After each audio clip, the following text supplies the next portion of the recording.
RSS के प्रमुख Mohan Bhagwat America गए और अमेरिका के अंदर पुरजोर विरोध हो रहा है और यह सब मोदी की वजह से हो रहा है। और मोहन भागवत का जो कार्यक्रम आयोजक था उसका एक्स अकाउंट ब्लॉक कर दिया और जबरदस्त विरोध भी हो रहा है ताकि लोग इकट्ठा ना हो पाए। और दूसरी तरफ मोदी पार्लियामेंट के अंदर पीएम दफ्तर में बैठक कर रहे हैं। मोदी ने सोचा भी नहीं था कि अचानक पीएम पद चला जाएगा। कौन कर रहा है यह खेल कि पीएम पद जाने की बात चल रही है।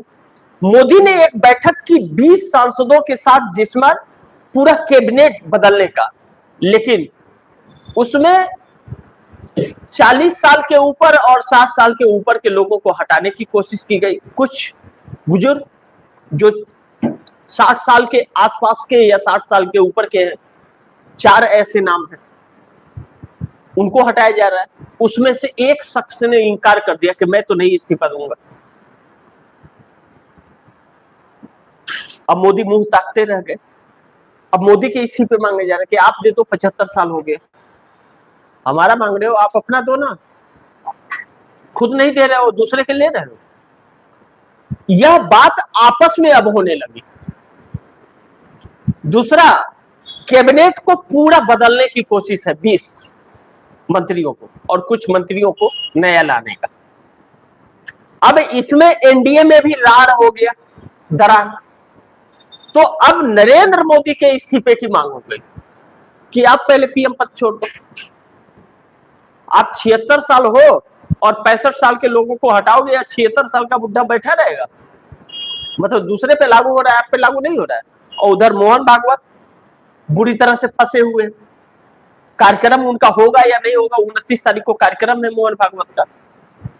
और मोदी ने ऐसा माहौल बनवा दिया है अमेरिका के अंदर कि मोहन भागवत बुरी तरह से फंस गए। बुरी तरह से फंसे नहीं और माहौल नहीं है, यह सच्चाई निकल आई कि आरएसएस पूरे विश्व में जाकर के नफरत फैलाता है अपना संगठन बनाकर कि जो एनआरआई वहां पर है, जो भारतीय वहां पर रहते हैं, उनसे नफरत फैलवाता है। इसी का विरोध अमेरिका में हो रहा है। कुल लबुलवाब इसका अगर साफ शब्दों में कहा जाए तो, कि यहाँ के लोगों को मतभरम करके वहां फैलाता है और यहाँ पर हिंदू मुस्लिम करता है। आरएसएस यह हर जगह परपंच करता है कि हमारा शासन है, हमारा राज है, जो चाहिए फैसला हम करने वाले, और करता ही है आरएसएस। अब इस देश में जब आरएसएस का विरोध भारत में हो रहा है तो बाकी जगहों पर भी हो रहा है।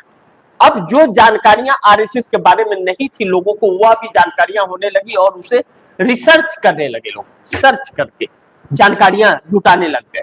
तो ऐसे में एक नफरती संगठन के रूप में आरएसएस खुल करके आता है।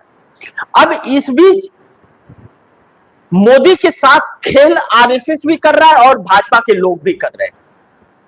नितिन गडकरी के बयान ने बहुत कुछ तस्वीरें साफ कर दिया है। हालांकि नितिन गडकरी की छुट्टी हो रही है, नितिन गडकरी विदा हो रहे हैं, लेकिन नितिन गडकरी की सारी तस्वीरें अब सामने आ रही है। गंगा एक्सप्रेस तो हाईवे तो क्या क्या सब समुंदर बना हुआ है।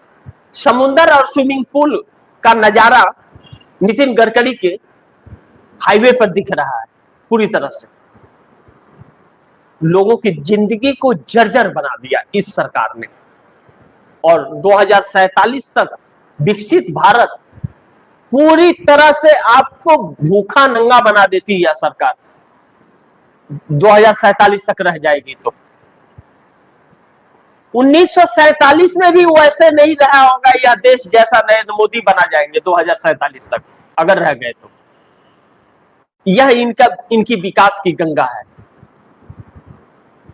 अब मोदी के खिलाफ भाजपा में बड़ी साजिश हो रही है या सही हो रहा है। अब जब मोदी की असलियत आ रही है तो बगावत मंत्रिमंडल से लेकर के 240 सांसदों के अंदर तक है और इसमें 170 सांसद बगावत को तैयार है, पूरी तरह से बगावत करने के लिए। एनडीए की तो बात ही छोड़ दीजिए, 240 अंदर जो है उनको भी नहीं संभाल पा रही है अब मोदी। बैठक में ही सीधा मोदी की बातों को मानने से इंकार कर दिया कैबिनेट मंत्री ने, कहा मैं इस्तीफा नहीं दूंगा। 4 बार के मुख्यमंत्री हैं, 29 लोकसभा की सीटें अपने स्टेट में जिता करके मोदी को लाए हैं। नहीं लाए होते तो प्रधानमंत्री नहीं बन पाए होते 24 में, उनको मुख्यमंत्री पद से हटा दिया गया और अब उनको मिनिस्टर के पद से हटाया जा रहा था और उनके जगह किसी और को लाने की कोशिश की जा रही थी। साफ कह दिया कि हम तो इस्तीफा नहीं देंगे, आप इस्तीफा दीजिए। आपकी उम्र 76 साल हो गई, 75 साल का दायरा बनाया गया था, अब मुंह तो चोखा होना ही था। तो बात इन लोगों में आपस में टकराव हो गया है। और कहा जा रहा है कि मोदी के खिलाफ भाजपा में तकरीबन 170 सांसद बड़ी साजिश के तहत बगावत को तैयार है। और यह बात अगर है तो मोदी के लिए बड़ी मुश्किल है। अब बंगाल में जो 91% नाम वोटर लिस्ट में जोड़ दिए गए हैं, तो यह सिर्फ वहीं पे नहीं हुआ है, और भी बाकी जगहों में हुआ है। तो अब बगावत हो रहा है, तो यह चीजें भी खुल करके देश के सामने आएंगी, इन्हीं के लोग सब खोल के लाएंगे। अब यह जो सच्चाइयां आ रही है ना, अब आरएस जवाब दे चुनाव आयोग भी। और राहुल गांधी कहते थे कि सब कंप्रोमाइज है, जीत तो विपक्ष रहा है लेकिन संस्थाएं जीतने नहीं दे रही हैं, हरा संस्थाएं रही हैं, चुनाव आयोग, ब्यूरोक्रेसी, व्यवस्थाएं सब इनके हाथ में है और यह अपने हिसाब से सब इस्तेमाल कर रहे हैं, लोकतांत्रिक तरीके से इस्तेमाल नहीं कर रहे हैं, फ्री एंड फेयर इलेक्शन नहीं हो रहा है। तो यह सारी चीजें निकलकर, तो इन चंदा चोरी की बात कहां से निकली थी? भाजपा के अंदर से ही निकली थी। पीएमओ में खूब जम के भ्रष्टाचार हो रहा, कहां से निकला था? तथ्य सबूत पीएमओ से ही निकला था। तो सब कुछ इन्हीं के अंदर से निकल रहा है और इनके अंदर से निकल रहा है, तो अब सच्चाई खुलकर के सामने आ गई। अब सुप्रीम कोर्ट बोले, अब तो सीजीआई महाशय क्या ना कि खुद बैडमिंटन खेलते हैं और फुटबॉल खेलते हैं सरकार के साथ में, तो अब क्या करेंगे? चुनाव रद्द करेंगे?